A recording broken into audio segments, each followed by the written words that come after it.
Olá, eu sou Juliano Correia, psicanalista, doutor em teoria psicanalítica, e hoje eu tô aqui pra gente continuar falando sobre psicanálise. Sempre lembrando que essas nossas conversas aqui, elas ficam disponíveis no meu canal no YouTube, em vídeo, e também no podcast no Spotify, Juliano Correia, psicanalista, aí só em áudio. E eu coloquei, o título dessa conversa hoje com uma pergunta se a gente deve ser fiel a Freud.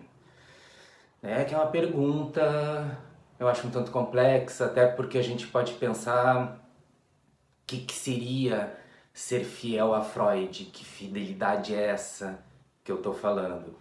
Então eu vou começar explicando da onde que surgiu de eu falar desse assunto hoje. Tá? Foi uma coisa que aconteceu já há alguns anos atrás. Se tu faz faculdade de psicologia ou já fez faculdade de psicologia, vai entender bem do que eu estou falando. Se não fez, não tem problema, porque eu vou explicar.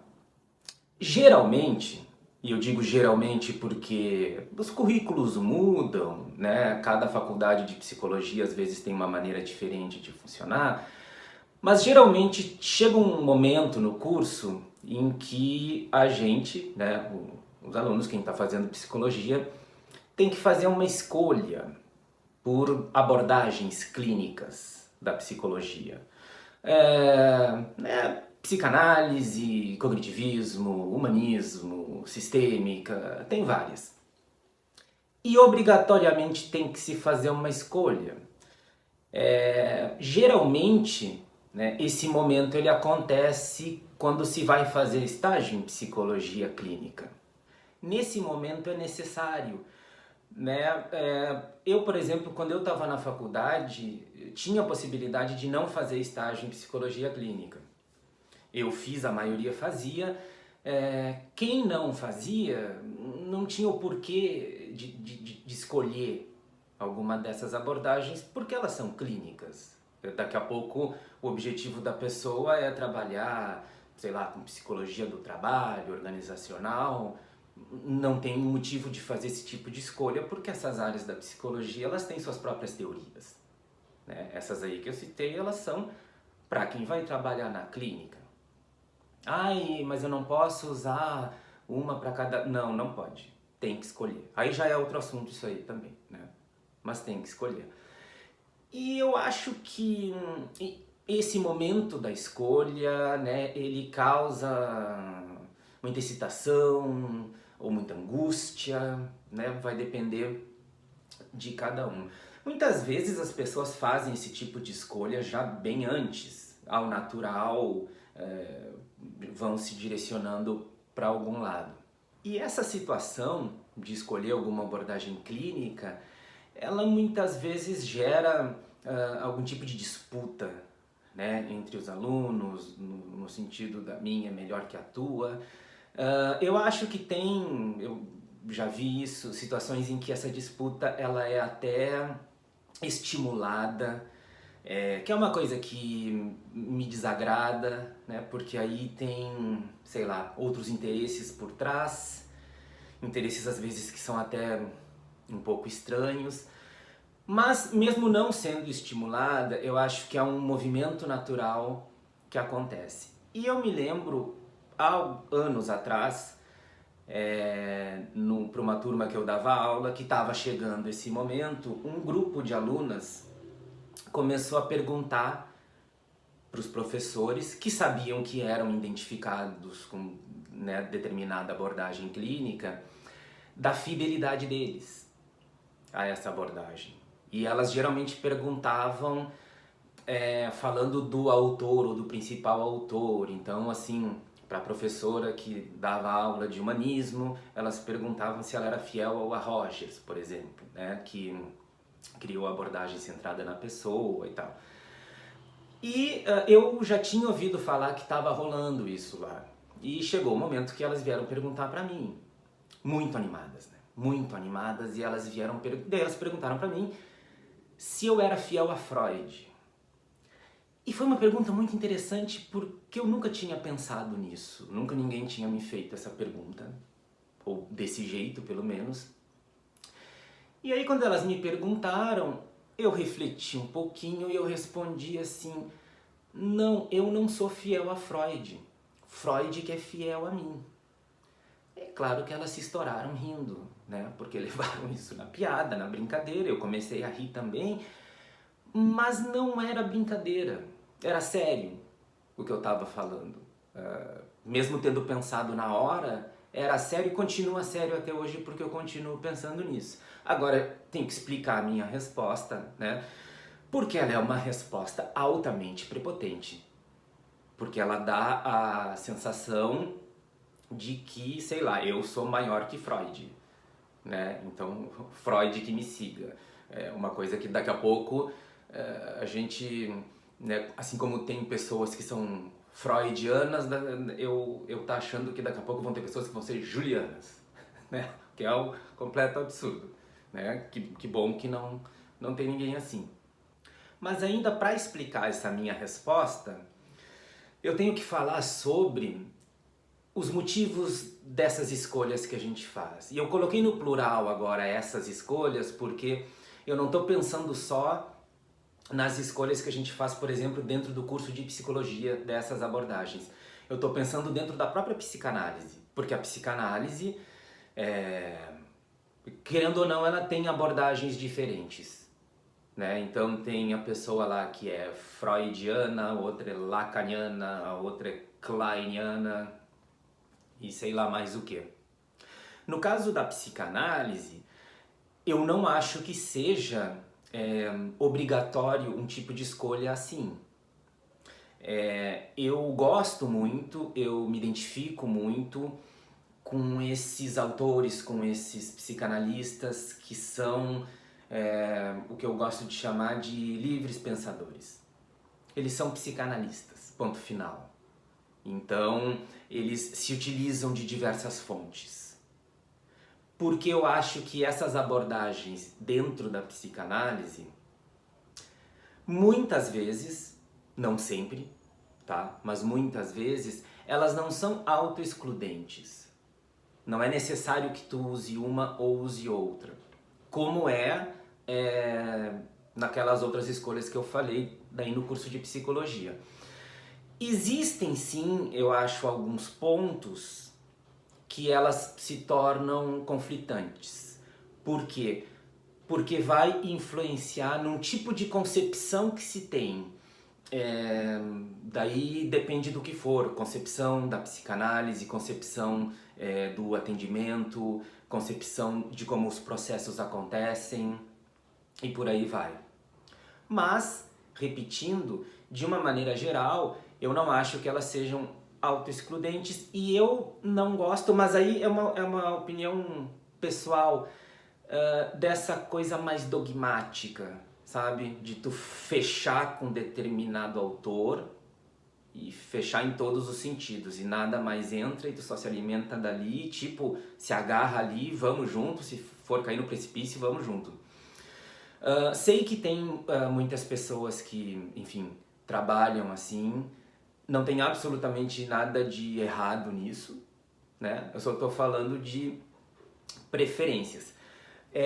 Estou falando desses dois tipos de escolha porque eu acho que o que eu vou tentar explicar agora, elas funcionam da mesma forma. De como que a gente faz essas escolhas, ou os motivos pelos quais a gente faz. Seguindo no exemplo lá das escolhas que eu falei no curso de psicologia. Se a gente perguntar para alguém, eu não sei, como já perguntaram para mim tantas vezes, e eu acho que eu dei respostas desse tipo que eu vou falar agora, a gente geralmente dá justificativas mais objetivas. Quais seriam essas? Eu não sei, do tipo assim, eu escolhi tal abordagem porque eu acho que essa funciona melhor que a outra, porque eu acho que essa é mais abrangente do que a outra.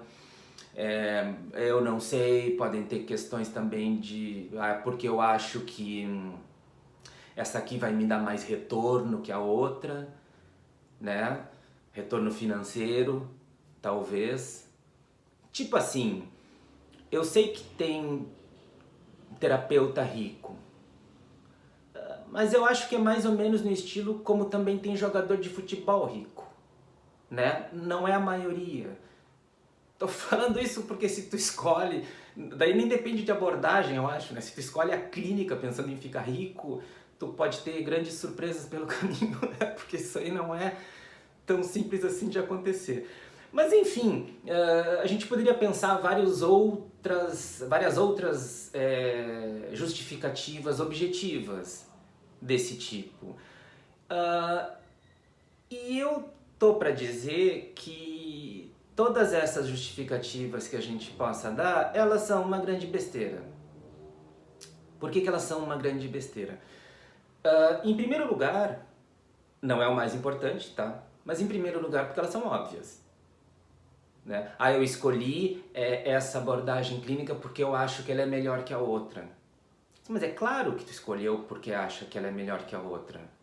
Se tu fez uma escolha dessas, achando que a que tu escolheu é pior do que a outra,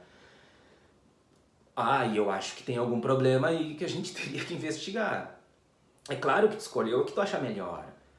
Né? A gente tem aquele papinho que a gente fala sempre, não, todas funcionam, todas têm suas qualidades. É claro que todas funcionam, senão não estariam aí até hoje, né? Mas assim, todas funcionam, mas eu acho que a minha é melhor, por isso que eu escolhi essa aqui. Agora, em segundo lugar, e esse é o ponto que eu acho que é o mais importante, é que essas justificativas, elas não são, na verdade, na minha concepção, o motivo que te levou a fazer tal escolha. Se for, geralmente vai dar merda. Geralmente vai ter algum problema no caminho, tu vai desistir, tu vai trocar, sei lá o que vai acontecer. Essas razões objetivas, que a gente fala muitas vezes, elas são racionais, elas são intelectualizadas e elas são posteriores à nossa escolha. E eu não estou falando isso no mau sentido. Eu acho ótimo, inclusive, que a gente tenha essas justificativas para dar quando nos perguntam alguma coisa, porque daí a gente pode dar uma resposta clara, talvez convincente, sem dar nó no cérebro da pessoa que perguntou. Que dar nó no cérebro da pessoa que perguntou seria o que eu já vou falar agora. Então, eu acho que não é por isso que acontece a escolha. Como que acontece, então? Por que que ela acontece? Essas escolhas, e não só essas, tá? Eu acho que isso aí se expande para, sei lá, não vou dizer todas as escolhas que a gente faz, mas para muitas escolhas que a gente faz, né? Mas eu tô fazendo esse recorte aqui psicanalítico, psicológico. As escolhas, elas se dão por identificação. E essas são as escolhas que, como eu poderia dizer, elas ficam bem fundamentadas. Como é que se dá por identificação? Identificação, né, é um conceito complexo da psicanálise, como vários são. Eu não vou agora aqui começar a dar explicação teórica do conceito de identificação, porque não é o objetivo, né? Eu quero falar de uma coisa aqui nesse momento com outro tom. Então eu vou falar de identificação para a gente poder entender e se entender de uma forma talvez mais leiga, a gente poderia dizer, né? Mas para a gente poder entender do que está sendo falado. E aí vou de novo dar um exemplo meu, como aconteceu comigo, como que eu fiz essa escolha. Eu fiz bem antes da parte dos estágios, né? Quando eu fiz meu estágio de psicologia clínica, eu já estava bem decidido pela psicanálise. Só que isso não aconteceu de forma tão suave, né? Teve muita resistência no caminho, e por isso que eu acho que esse meu exemplo ele serve bem para explicar o que eu estou querendo dizer. O que aconteceu comigo? E já avisando de início, né, é um dos exemplos mais idiota que eu já ouvi na minha vida, mas ele serve. O que aconteceu comigo? Eu acho que no terceiro semestre que geralmente ali para o início da faculdade de psicologia a gente tem uma disciplina, geralmente tem esses nomes assim de teorias de sistemas, alguma coisa do tipo, que é uma disciplina em que se tem um geral dessas abordagens clínicas, né? Então tu estuda de psicanálise, de comportamentalismo, de humanismo, de cognitivismo, enfim, essas coisas todas, né? Ler um pouco de cada uma, dos autores e tal. E eu lembro, vejam só, eu tinha grande resistência à psicanálise. Eu estava muito decidido a não gostar da psicanálise, ou não seguir a psicanálise. Eu estava, assim, era muito afim do Skinner. Skinner, para quem não conhece, Skinner foi um psicólogo americano muito importante, muito famoso, acho que lá pela década de... a primeira parte do século ali, né? Lá pela década de 50, se eu não me engano, assim, né? Muito importante, e ele foi quem elaborou o behaviorismo radical, que no início da psicologia, né, da psicologia como ciência moderna, 1879, se eu não me engano, né, que é o marco inicial lá com a fundação do Laboratório de Psicologia do Wundt, foi a primeira grande força que teve na psicologia. E eu fui ler sobre o behaviorismo, acho que era até um texto do Skinner mesmo. Eu fui ler aquilo com muita vontade de gostar, sabe? Completamente, quase que forçando que eu gostasse daquilo. E por que eu estava fazendo isso? Aí que vem o ridículo do meu exemplo. É pelo seguinte, psicanálise, mais especificamente Freud, todo mundo conhece, né? O Freud é um personagem da cultura popular, assim que nem Einstein. Tu pode nem saber direito o que ele fez, tu pode não entender direito da teoria, mas tu já ouviu falar. Já ouviu falar e existem algumas, sei lá, palavras ou temas que tu relaciona essa pessoa, né? No caso de Freud, aí tem questão de inconsciente, de sexo, de édipo, de histeria, sei lá. Geralmente se relaciona essas palavras. Mas o que eu quero dizer assim, vai fora da psicologia, da psicanálise, as pessoas conhecem Freud. Tu fala em Freud, elas já ouviram falar. Skinner não. Ninguém conhece Skinner. Ninguém que está fora desse campo psicológico conhece Skinner. E o meu motivo para querer gostar de Skinner era esse. Porque eu pensava assim, se eu falar para as pessoas, né, fora da psicologia, que eu gosto de Freud, eu vou estar num lugar comum, porque todo mundo conhece Freud. E na minha cabeça eu acho que talvez fosse uma coisa assim, todo mundo conhece Freud, todo mundo sabe de Freud, todo mundo gosta de Freud. Agora, se eu falar para essas pessoas que eu gosto de Skinner, elas não vão saber de quem eu tô falando, sabe? E aí vai ser uma coisa do tipo assim, eu vou falar de Skinner, elas vão falar, nossa, Skinner, nunca ouvi falar nesse nome, nunca ouvi falar. E aí eu vou dizer, pois é, eu sei, eu conheço. Tu entende o quanto patético é isso? Eu queria ser o diferente, sabe? Eu queria ser uma coisa assim, não, isso aqui que eu vou conhecer, ninguém conhece. Né? Enfim, eu acho que tem um lado bom da gente olhar para trás, para nós mesmos e pensar assim, nossa, como eu era idiota, né? Porque significa que a gente talvez esteja deixando de ser um pouco idiota. É muito complicado quando a gente sempre olha para trás e continua sempre achando isso, né? Eu não sei daqui a uns anos olhando para trás e vendo isso que eu tô falando agora, o que eu vou pensar. Mas enfim, pelo menos menos idiota a gente vai ficando. Mas então, eu tinha, isso que eu tô falando é sério, eu tinha verdadeiramente esse objetivo. O que aconteceu? E eu falava mal da psicanálise, inclusive, rechaçando. Mas o que aconteceu daí comigo? Eu fui com aquele afinco todo lendo Skinner, querendo mesmo gostar, e simplesmente não dava certo. Sabe, alguma coisa não encaixava. Eu entendi, eu não sei se entendia também, né? Achava pelo menos que entendia.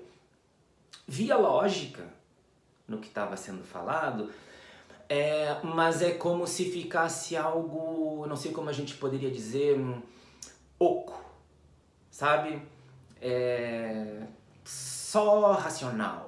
Entendeu? Ok, mas qual é o sentido que aquilo estava fazendo? Quase nenhum. Não estou dizendo que a teoria dele não tenha sentido. Estou falando de como batia em mim. E aí, os textos de psicanálise que eu lia, né? Porque, enfim, goste ou não goste, na faculdade tu é obrigado a, né, ler as coisas, enfim, tem avaliações e tal. Os de psicanálise que eu lia, com muita má vontade, porque eu já tinha decidido que eu não iria pelo aquele caminho, aí eles batiam diferente. Entende? Eu lia e constantemente, repetidamente, eu pensava assim, porra, mas é isso mesmo. Só que o é isso mesmo que eu pensava não era nesse sentido lógico. Tu entende? Racionalmente, intelectualmente achar que aquilo fazia sentido. Não, era afetivo. Era bem mais do que fazia sentido lógico, ele fazia sentido para mim. O que eu tô querendo dizer com isso? Porque se conectava com quem eu era, se conectava com as coisas que eu pensava. E quem eu era e o que eu pensava, assim como hoje quem eu sou e o que eu penso, tem muito a ver com a minha história toda, né? Tu entende? Eu não tô falando de minha história na psicanálise, porque naquela época eu não tinha história em lugar nenhum de psicanálise ou de psicologia, né? Uma história de vida mesmo. Isso que eu tô chamando de identificação. Tu entende? É uma coisa que vai além dessas justificativas objetivas. Por isso que eu disse que elas são uma besteira. Não é que elas não tenham sentido, né? Elas têm sentido, só que isso daí são palavras, entendimentos que a gente depois arruma para falar dessa coisa muito mais profunda que tocou a gente e fez a gente escolher. O que faz a gente pensar até né, se é uma escolha, se a gente escolhe ou se daqui a pouco a gente simplesmente é levado para isso porque a gente não tem outra opção, né? Não estou falando de uma obrigação, estou falando de não ter outra opção no bom sentido. Eu estou falando de a gente se encontrar, eu acho mesmo, em alguma coisa que faça sentido pra gente e que daí faça com que a gente vá aguentar, sei lá, todos os perrengues que vão se ter, né, para continuar investindo e trabalhando naquilo, não como uma carga, como algo que tu trabalha só para ganhar o teu dinheiro, para se sustentar, né? Não, vai ter um prazer envolvido aí, porque aquilo de fato faz sentido para ti nesse nível mais profundo, se a gente quiser dizer assim, que eu tô falando. Agora a gente pode voltar à pergunta inicial do ser fiel a Freud, se deve ser fiel a Freud, ou o que é ser fiel a Freud, e por que eu respondi daquela maneira. Que não sou eu que sou fiel a Freud que é fiel a mim. É por um motivo muito simples. É porque a psicanálise, ela me capturou dessa maneira por identificação, por ela fazer sentido para mim desse jeito que eu acabei de falar. Agora, essas coisas elas não são estáticas, né? A gente muda, as coisas vão mudando o tempo todo, daqui a pouco uma coisa que faz sentido para mim hoje não vai fazer amanhã. Dentro da própria psicanálise, eu com os anos mudei muitas concepções. Tinha coisas que eu acreditava muito e trabalhava de acordo com elas há 10 anos atrás e que hoje está muito diferente. Inclusive, várias vezes eu penso que eu deveria enviar um e-mail para todas as minhas alunas, para todo mundo que eu dei aula, sabe? Dizendo, todas aquelas coisas que eu falei pra vocês tá certo, mas não é bem assim, tem mais coisa, né? Mas enfim, a gente muda, porque eu acho que essas identificações que eu tô falando, elas também são mutáveis, elas vão se modificando. Então, assim, quando eu disse que eu não era fiel a Freud, sem elaborar isso na hora, depois que eu fui me dar conta, eu estava pensando nesse sentido que eu tinha falado antes, mais dogmático. No sentido assim, eu estou com Freud, Freud barra psicanálise, a gente pode pensar, porque isso diz respeito a mim. Porque isso fala pra mim e fala de mim também. Agora, se acontecer um momento que isso não ocorra mais, não tem fidelidade de eu ter obrigatoriedade de ficar. Eu vou embora, né? Sei lá, fazer outra coisa. Então, é nesse sentido que eu falei que era o Freud que era fiel a mim. Era no sentido de que as coisas que ele fez ou que ele criou, eu estou me concentrando em Freud, a gente poderia falar de outros autores, né? Ou da psicanálise em geral. Mas como ele que criou, e a pergunta foi feita em relação a ele, então a ideia do Freud ser fiel a mim é porque essas coisas que ele fez, elas fazem sentido para mim, fazem sentido para minha vida. Eu entendo que as coisas são assim, que elas funcionam assim. E isso é super importante. Agora, se em algum momento não fizer mais sentido, não tem fidelidade, né? Como quando às vezes a gente assina alguma coisa que tem a fidelidade de 12 meses ou coisa assim, né? Não funciona assim. Então, quando eu dei essa resposta, eu estava mais falando contra essa questão mais dogmática que eu falei lá no início, que realmente eu não me identifico. Porque eu acho que dessa forma a gente pode ter uma liberdade maior de pensamento, a gente pode aproveitar melhor as coisas nesse sentido que eu estou falando, que a psicanálise nos oferece. E mais importante do que qualquer outra coisa, minha opinião, eu acho que a gente se instrumentaliza melhor para poder atender melhor as pessoas que nos procuram para tratamento, que no fim das contas é o grande objetivo, ou para mim assim, tem que ser pelo menos o grande objetivo da psicanálise, ou de tu ser um psicanalista. E nisso entra também, nessa questão da tal da fidelidade ao Freud, né? Eu já estou começando a entrar em outro tema, eu acho, então eu já vou encerrar daqui a pouquinho. Mas eu acho que entra aí também a questão de como que a gente lida com os textos do Freud. Isso, né, acho que vale para Lacan, Klein, Winnicott, enfim, mas para Freud muito mais. Por quê? Porque ele foi o primeiro, né? Ele estabeleceu o campo, ele colocou os pilares, ele construiu a casa, a primeira casa, digamos assim. E eu acho que muitas vezes se tem uma abordagem assim da obra do Freud quase como se fosse uma coisa religiosa, assim. Eu ia dizer quase como se fosse a Bíblia, mas a Bíblia era interpretada de várias formas também, né? Mas eu acho que às vezes a gente pode ter uma coisa assim, muito medo, né, de, como é que eu poderia dizer, ir contra o Freud. De estudar alguma coisa no Freud e dizer, e pensar assim, não, mas isso aqui eu acho que não tá certo. Ou acho que isso aqui não funciona mais, né, como deveria funcionar lá pra ele. Sabe, canonizando, assim. Isso, assim, eu acho uma coisa ruim, se a gente entra por esse caminho.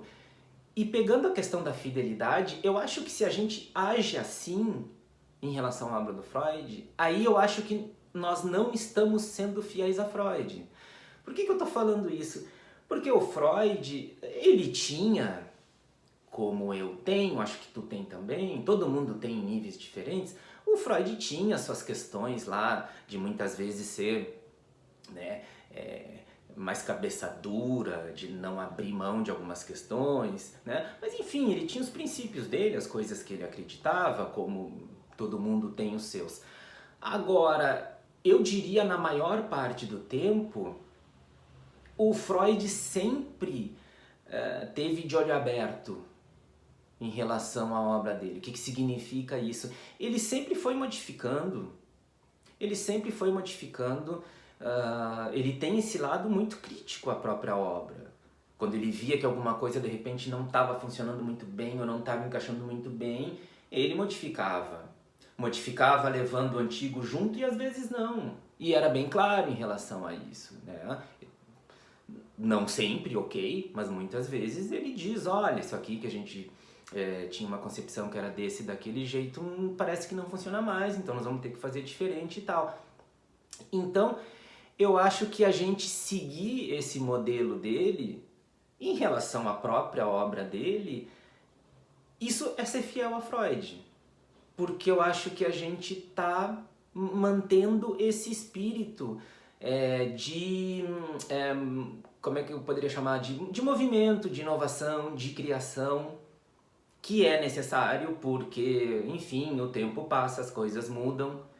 A gente não pode, eu acho complicado ficar preso a determinados dogmas. Então, eu acho que, né, o questionamento, a discussão, não só é o que faz uma disciplina crescer, no caso aqui a psicanálise, como nessa pequena discussão que eu estou propondo, eu acho que ser infiel a Freud, pode parecer contraditório isso, né? Mas ser infiel a Freud é seguir à risca tudo que ele falou, porque ele mesmo não fazia isso. Então, eu acho que é isso por hoje. Eu espero que tenha ficado bem clara a minha posição do Freud ser fiel a mim, tá? Não quero passar pro prepotente aqui. Eu nunca ia vir aqui em público e dizer um troço desses, né? A não ser que eu tivesse com problemas mais sérios, que acho que ainda não tô. Então, era isso que eu queria falar por hoje. Se chegou até aqui, se inscreve no canal, pra gente continuar divulgando a psicanálise, falando sobre psicanálise. E daqui a pouco eu volto para falar sobre outra coisa, não sei direito o que vai ser, mas a gente segue debatendo, conversando, porque é uma das coisas mais importantes que a gente pode fazer na psicanálise, inclusive questionando Freud, né? Que não tem problema nenhum, ele não vai ficar bravo com a gente. Certo? Então tá, até a próxima!